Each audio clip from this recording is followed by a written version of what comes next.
మీన రాశి వాళ్ళ విషయం తీసుకున్నట్లయితే వీళ్ళకి పూర్వభద్ర, ఉత్తరభద్ర, రేవతి. మీనరాశి వాళ్ళకి సంఘంలో గుర్తింపు, గౌరవం కొరకు అధికంగా కృషి చేస్తారు వీళ్ళు.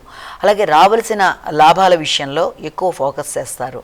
మీ సృజనాత్మకత మొదలైనవన్నీ కూడా ఎక్కువ ఆధ్యాత్మికత వైపు, లేకపోతే కొంత మీ మీద మీకు ఎంత నమ్మకం ఉన్నా మీ యొక్క భాగస్వామి కానీ, జీవిత భాగస్వామి కానీ, లేకపోతే వ్యాపార భాగస్వామితో కానీ మీరు ఏదైనా చర్చలు జరిపేటప్పుడు కొంత డిప్రెసివ్ థింకింగ్ రాకుండా జాగ్రత్త పడాలి. అంటే ఏదైనా ఒక వ్యాపార నిమిత్తం ఏదైనా మాట్లాడుతున్నప్పుడు కూడా సర్లే ఇంతేలే అన్న విధానంలో కాకుండా ఎక్కువ తొందరగా మీరు నిరుత్సాహానికి గురి కాకుండా దాని మీ వ్యాపార నిమిత్తం కానీ, లేకపోతే జీవిత భాగస్వామితో కలిపి ఏదైనా మీరు ఆధ్యాత్మిక ప్రయాణాలు చేద్దాం అనుకుంటున్న విషయంలో కానీ అన్నీ కూడా తగిన విధంగా చూసుకుంటూ ముందుకు వెళ్ళినట్లయితే సమస్యలు అనేవి ఏర్పడవు.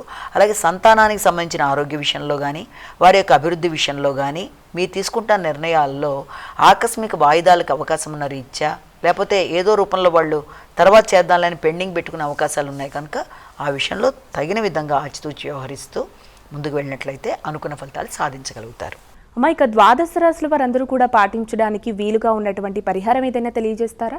ద్వాదశ రాశుల వారికి పరిహారాన్ని కనుక మనం గమనించుకున్నట్లయితే మేషరాశి నుంచి మీనరాశి వరకు కూడా 12 రాశుల వారికి తమ తమ వ్యక్తిగత దైవాన్ని ప్రార్థించుకోవడంతో రోజుని ప్రారంభించడం అనేది ఒక పద్ధతి.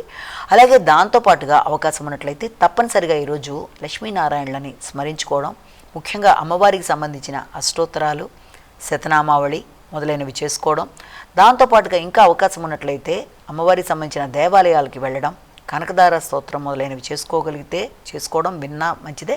ఇలాంటివి చేయడం బట్టి ఆర్థికపరమైన విషయాల్లో అన్ని విధాల అనుకూలతలు ఏర్పడడం, స్త్రీలకు కూడా చాలా వరకు అనుకూలంగా ఉండే అవకాశాలు ఉన్నాయి కనుక ఇది మనం జ్ఞాపకం పెట్టుకోవాలి. అలాగే దాంతోపాటుగా ఇప్పటిదాకా మనం చెప్పుకున్న రాశి ఫలితాలు కేవలం ఒక వ్యక్తిని ఉద్దేశించి చెప్పినవి కావు కనుక అన్నీ తమకే వర్తిస్తాయని భావించకుండా ప్రతి వ్యక్తి తమ తమ వ్యక్తిగత జాతకంతో కలిపి గోచారరీత్యా చెప్తున్న ఫలితాలని కలిపి చూసుకుంటూ గోచారరీత్యా ఎదురవుతున్న చిన్నపాటి ఇబ్బందుల్ని దానికి తగిన పరిహారాలు పాటించుకుంటూ ముందుకు వెళ్ళినట్లయితే చిన్న చిన్న సమస్యల్ని అధిగమించడం అనేది సులభతరంగా ఉంటుందన్న విషయాన్ని మనం ఇక్కడ జ్ఞాపకం పెట్టుకోవాలి.